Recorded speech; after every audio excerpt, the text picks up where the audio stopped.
ମୁଁ ଯେତେବେଳେ ପିଲାଦିନେ ଜେଜେବାପାଙ୍କଠୁ ବହୁତ ଅଳ୍ପ ଅଳ୍ପ ଜ୍ୟୋତିଷ ବିଦ୍ୟା ଶିଖୁଥାଏ, ମୋତେ ପ୍ରଥମେ ଜ୍ୟୋତିଷ ବିଦ୍ୟା ଉପରେ ସେତେ ବିଶ୍ୱାସ ନଥିଲା। କାହିଁକି ନା ମୁଁ ଜେଜେବାପାଙ୍କୁ ବହୁତ ଥର କହିବାର ଦେଖିଛି କି ସେ ପ୍ରାୟ ସବୁ ଲୋକଙ୍କୁ ତାଙ୍କ ପାଖକୁ ଯେକୌଣସି ଲୋକ ଯେକୌଣସି ସମସ୍ୟା ନେଇକି ଆସନ୍ତି, ସେ ପ୍ରାୟ ସବୁ ଲୋକଙ୍କୁ କୁହନ୍ତି କି ତୁମେ ପ୍ରତି ସୋମବାର ଶିବ ମନ୍ଦିର ଯାଅ, କଞ୍ଚା କ୍ଷୀରରେ ଅଭିଷେକ କର। ତ ମୁଁ ଭାବେ ଜ୍ୟୋତିଷଟା ବୋଧେ ହେମ୍ପାଥିକ ହେଇଗଲା, ସମସ୍ତଙ୍କୁ ଖାଲି ସେମ୍ ପ୍ରକାର ବଟିକା ଦିଆହେଉଛି।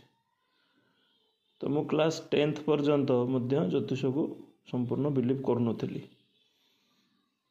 କି ହୁଏତ ମୋ ଜେଜେବାପା ମୋତେ ସେତିକି ବୁଝାଉନଥିଲେ, କହିଲେ ହଁ ଏମିତି କଲେ ହେଇଯିବ, ସେମିତି କଲେ ହେଇଯିବ।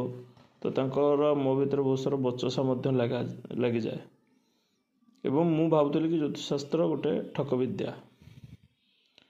କିନ୍ତୁ ପରବର୍ତ୍ତୀ ମୁହୂର୍ତ୍ତରେ ଯେତେବେଳେ ମୁଁ ପଢ଼ିଲି ଜ୍ୟୋତିଷଶାସ୍ତ୍ର ବିଷୟରେ, ଗୋଟେ ଶ୍ଲୋକ ମୁଁ ଆପଣଙ୍କର ଧ୍ୟାନ ଆକର୍ଷଣ କରିବାକୁ ଚାହିଁବି।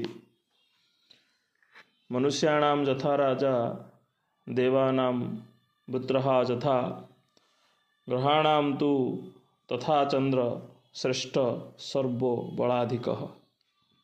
ଅର୍ଥାତ୍ ମନୁଷ୍ୟମାନଙ୍କ ମଧ୍ୟରେ ଯେପରି ରାଜା ଶ୍ରେଷ୍ଠ ହୋଇଥାଏ, ଦେବାନାମଙ୍କ ମଧ୍ୟରେ ଯେପରି ଇନ୍ଦ୍ର ଶ୍ରେଷ୍ଠ ହୋଇଥାଏ, ତ ଗ୍ରହମାନଙ୍କ ମଧ୍ୟରେ ଚନ୍ଦ୍ର ସର୍ବଶ୍ରେଷ୍ଠ ଅଟନ୍ତି।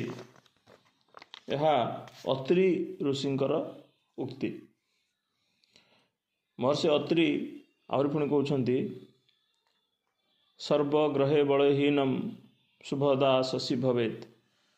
ଯଦି ଜାତକରେ ସବୁ ଗ୍ରହ ବଳହୀନ ହୋଇଯିବେ ବା ସବୁ ଗ୍ରହ ବିପରୀତ ପରିସ୍ଥିତିରେ ଥିବେ ଏବଂ ଶଶୀ ଅର୍ଥାତ୍ ଚନ୍ଦ୍ର ଯଦି ବଳବାନ ହେଇକି ଥିବ, ତାହେଲେ ସେ ଜାତକକୁ ସବୁ କିଛି ଦେଇପାରିବ। ବଳସ୍ଥାନମ୍ ଗ୍ରହା ସର୍ବେ ହୀନ ଚନ୍ଦ୍ର ମଶୋ ବଳେ। ଏହାର ବିପରୀତରେ ଯଦି ସବୁ ଗ୍ରହ ବଳବାନ ଥାଇ କେବଳ ଚନ୍ଦ୍ର ନିର୍ବଳ ହୋଇଯାଏ, ତାହେଲେ ସେ ବ୍ୟକ୍ତିକୁ କିଛି ମିଳିବ ନାହିଁ। ମୁଁ ଜ୍ୟୋତିଷ ବିଦ୍ୟା ଉପରେ 12-15 ବର୍ଷର ଅଭିଜ୍ଞତା। ମୁଁ ଏପରି ଏକ ଜାତକ ଦେଖିନି ଯେଉଁଟାକି କେନ୍ଦ୍ର ଧୂମ ଦୋଷ ଥାଇ ବ୍ୟକ୍ତି ବଡ଼ ଲୋକ ହେଇଥିବ କି ବ୍ୟକ୍ତି ତା ଜୀବନରେ ସଫଳତା ପାଇଥିବ। କେନ୍ଦ୍ର ଧୂମ ଦୋଷ ମୁଁ ଯେତେଥର ବି ଦେଖିଛି, ତ ବ୍ୟକ୍ତିକୁ ବର୍ବାଦ କରିଛି, ବ୍ୟକ୍ତିକୁ ବହୁତ ହଇରାଣ କରିଛି। ଏବଂ ଚନ୍ଦ୍ର ଦୋଷ ଥିବା ବ୍ୟକ୍ତି, ଚନ୍ଦ୍ରରେ ଯେକୌଣସି ଦୋଷ ଥାଉ, ସେ ବ୍ୟକ୍ତି କଦାପି ହେଲେ 1000 ଟ୍ୟାଲେଣ୍ଟେଡ଼ ଥିଲେ ମଧ୍ୟ ସେ ତା ଜୀବନକୁ ସଫଳତା ଆଡ଼କୁ ନେଇପାରିବ ନାହିଁ, ଯେପର୍ଯ୍ୟନ୍ତ ଚନ୍ଦ୍ରକୁ ସେ ଦୋଷମୁକ୍ତ କରି ନାହିଁ। ଆଉ ଗୋଟେ ଶ୍ଲୋକ ଆସୁଛି, ଚନ୍ଦ୍ରସ୍ତୋକ ପୂଜ୍ୟମ୍ ସୋମବାରେ ତୁ ଯତୋ କୁର୍ୟାତ୍ ସର୍ବଫଳମବାପ୍ନୋତି ଶମ୍ଭୁ ବଚନମ୍ ଧ୍ରୁବମ୍। ଭଗବାନ ଶିବ କହୁଛନ୍ତି କି ସୋମବାର ଦିନ ଚନ୍ଦ୍ରାର୍ଚ୍ଚନ କରିବା ଦ୍ୱାରା ସବୁ ପ୍ରକାର ଫଳ ପ୍ରାପ୍ତି ହୋଇଥାଏ। ତ ମୁଁ ଆଜି ଜାଣିପାରୁଛି ଜେଜେବାପାଙ୍କର ସମସ୍ତଙ୍କୁ ସୋମବାର ଦିନ ଶିବ ମନ୍ଦିର ଯିବାର ଯେଉଁ ପରାମର୍ଶ ଥିଲା, ସେଇଟା କେତେ ଦୂର ଯୁକ୍ତିଯୁକ୍ତ ଏବଂ ବହୁତ ସାରା ଲୋକଙ୍କର କାମ ବି ହେଉଥିଲା। ତ ଜିନିଷଟା ବହୁତ ଛୋଟ ଜଣାପଡ଼େ, ସୋମବାର ଦିନ ଶିବ ମନ୍ଦିର ଯିବା ବହୁତ ଗୋଟେ ସାଧାରଣ ଜିନିଷ ଜଣାପଡ଼େ। କିନ୍ତୁ ଏହାର ଗୋଟେ ହୋରା ବିଚାର ଅଛି।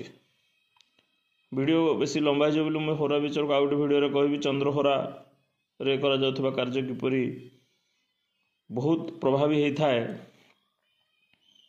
ତ ଠିକ୍ ଅଛି, ଆମେ ଆଜି ଚନ୍ଦ୍ରଙ୍କ ବିଷୟରେ ଜାଣିଲେ ଏବଂ ନିଜ ଜାତକରେ ପ୍ରଥମେ କୌଣସି ଏକ ଯୋଗ ଜ୍ୟୋତିଷକୁ ଜାତକ ଦେଖାଇ ଚନ୍ଦ୍ର ସମ୍ବନ୍ଧୀୟ ରିମେଡ଼ି କରି ନିଅନ୍ତୁ। ନିଶ୍ଚିତ ଭାବରେ ଏହା ଜୀବନକୁ ପରିବର୍ତ୍ତନ ଦେବ ଏବଂ ଯେଉଁ ସଫଳତାକୁ ଆପଣ ବହୁ ଚେଷ୍ଟା କରି ଲାଭ କରିପାରୁନାହାନ୍ତି, ଚନ୍ଦ୍ର ଶାନ୍ତି ପରେ ସେ ସଫଳତା ଆମକୁ ନିଶ୍ଚିତ ମିଳିଯିବ। ଏହା ମୋର ବିଶ୍ୱାସ ଏବଂ ମୋର ଅଭିଜ୍ଞତା ମଧ୍ୟ।